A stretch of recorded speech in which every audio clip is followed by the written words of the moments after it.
2-4-9 80 টুকরো করা হয়েছে সংসদ সদস্য আনোয়ারুল ইসলাম আনারের মরদেহ, যা হলুদ মাখিয়ে কলকাতার অন্তত 10টি খালনালায় ছড়িয়ে ফেলা হয়। খুনের পর কুচি কুচি করে কাটা হয়েছিল দেহ।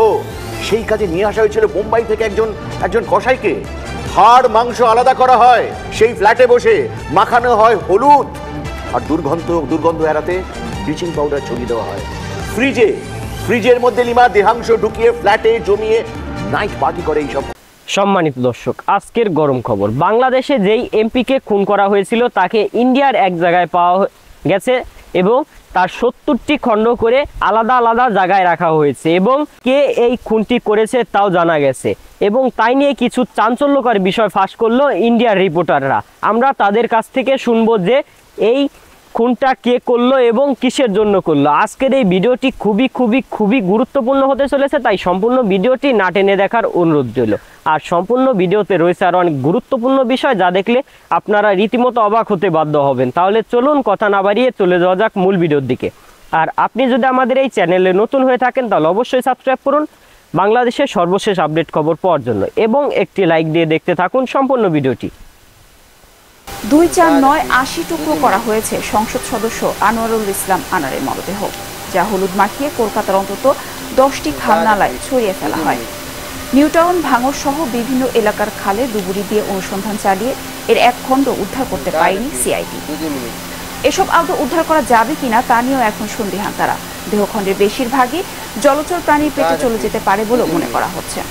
কলকাতার প্রতিনিধি কিংশুক চক্রবর্তীকে সাথে নিয়ে আরো জানাচ্ছেন কিরামতুল্লাহ বিপ্লব।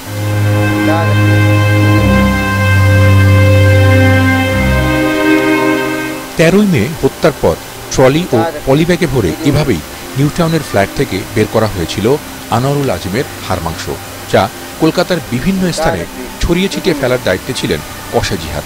কলকাতা পুলিশের হাতে আটকের পর দেয়া জবানবন্দিতে এসব স্বীকারও করেছে সে। খুনের পর আনোয়ারুল আজিমের হাড় মাংস আলাদা করতে জিহাদকে 5,000 টাকা মজুরি দেওয়া হয়েছে বলে জানায় সে।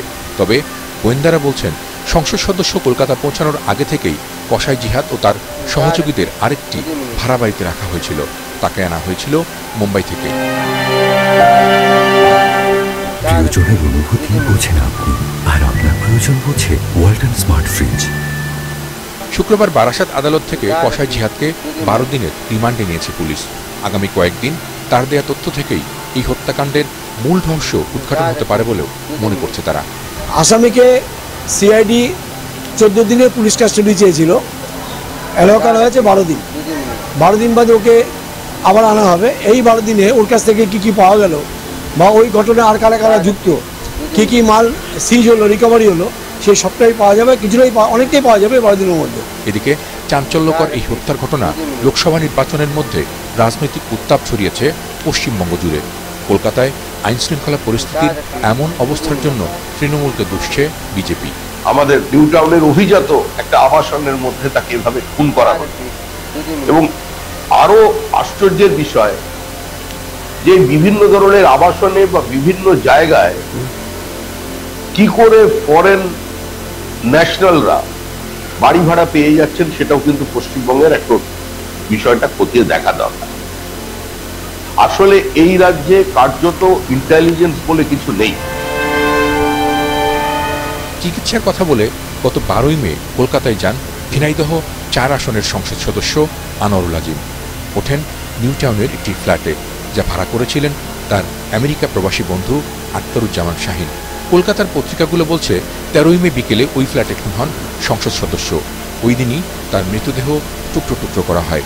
সোনা চোরাচালানের 200 কোটি টাকার ভাগ বাটোয়ারার দ্বন্দ্বে এমপি আনোয়ারুল আজিমকে এমন নৃশংসভাবে হত্যা করেন তার বন্ধু আখতারুজ্জামান শাহিন, যার বাড়িও ঝিনাইদহে।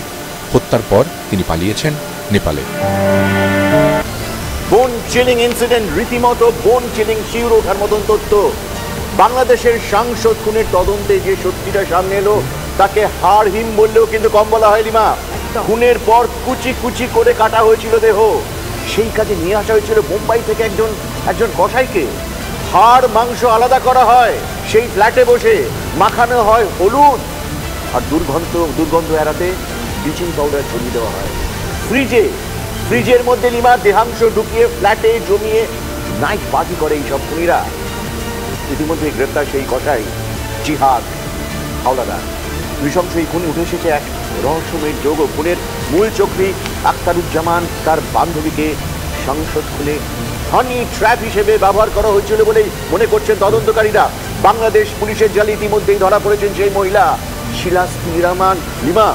লিমা হার্ড হিম, কলকাতার বুকে হার্ড হিম বোন চেনিং ইনসিডেন্ট। বলো আগে কি আছে? আচ্ছা, একটা বিষয় খুব মনে হচ্ছে অনির্বাণ, এই খবরটা শোনার পর না সত্যিকারে প্রথমে নিজেই চমকে উঠেছিলাম। মানে স্টুডিওতে দাঁড়িয়ে তখন এই খবর ব্রেক করছিলাম যে সত্যি এরকমটা ঘটেছে, এবং খুব অবাক করার মতো লেগেছিল যে বাংলাদেশের একজন সাংসদ সে এখানে এসে মার্ডার হয়েছে। এবং এরকম ঘটনা তো অনির্বাণ আমরা প্রায় শুনে থাকি, কিন্তু তাও এই নুন হলুদ এই শব্দগুলো যখন নিজেরাই বারবার করে বলছে না, নিজেদের শিহরণ। আমার কিন্তু লিমা আর কি শিউরে ওঠার থেকেও গা ঘিন ঘিন করছিল।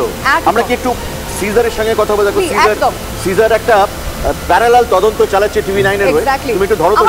আমার মনে হয় অনির্বাণ তুমি একদম ঠিক কথা বলেছো, আমাদের আপডেট নেওয়ার প্রয়োজন রয়েছে এই মুহূর্তে দাঁড়িয়ে। এই ঘটনা যা গোটা রাজ্য গোটা দেশ বাংলাদেশেও আলোচনা করছে মানুষ যে কেন এরকম ঘটনা ঘটলো। আসুন আমাদের রিপোর্টার সিজার মন্ডল এই মুহূর্তে একেবারে সরাসরি রয়েছে। সিজারের সাথে কথা বলে সিজার লাস্ট পুলিশকে আপডেট দিচ্ছে। একটার পর একটা ঘটনা যখন সামনে আসছে না, আমরাই চমকে উঠছি। সিজার দেখো, একদমই যে হাড়হিম করা ঘটনা ঘটেছে এবং সেই জায়গায় দাঁড়িয়ে প্রাথমিকভাবে 7 জনকে চিহ্নিত করা হয়েছিল এই খুনের মূল চক্রী এবং যারা খুনের সঙ্গে সংযুক্ত সেই হিসেবে। তার মধ্যে শিলাস্তি রহমান যেমন ছিলেন এবং প্রফেশনাল কিলার হিসেবে বেশ কয়েকজনের নাম উঠে এসেছে, জিহাদ, সিয়াম, আমানুল্লাহ। কিন্তু এখন এই পর্যায়ে দাঁড়িয়ে কোথাও তদন্তকারীরা মনে করছেন এই 7 জন নয়, তার সঙ্গে আরও একাধিক ব্যক্তি রয়েছেন যারা গোটা পরিকল্পনাটাকে বাস্তবায়িত করেছেন। বসুন্ধরা, বাংলাদেশের ঢাকার বসুন্ধরা এবং গুলশানের ফ্ল্যাটে 2 মাস ধরে এই পরিকল্পনা হয় এবং যে 7 জনের নাম এখন পর্যন্ত প্রকাশ্যে এসছে তার বাইরেও অন্তত 3 থেকে 4 জন রয়েছেন যারা বডি ডাম্প করা থেকে শুরু করে এই আনোয়ারুল আজিমের মোবাইল। একটা খুব ইন্টারেস্টিং অ্যাঙ্গেল উঠে আসছে। একজন বাংলাদেশি মহিলার নাম শিলাস্তি রহমান, তাকে তুমি বলছো তুমি সারাদিন ধরে যে।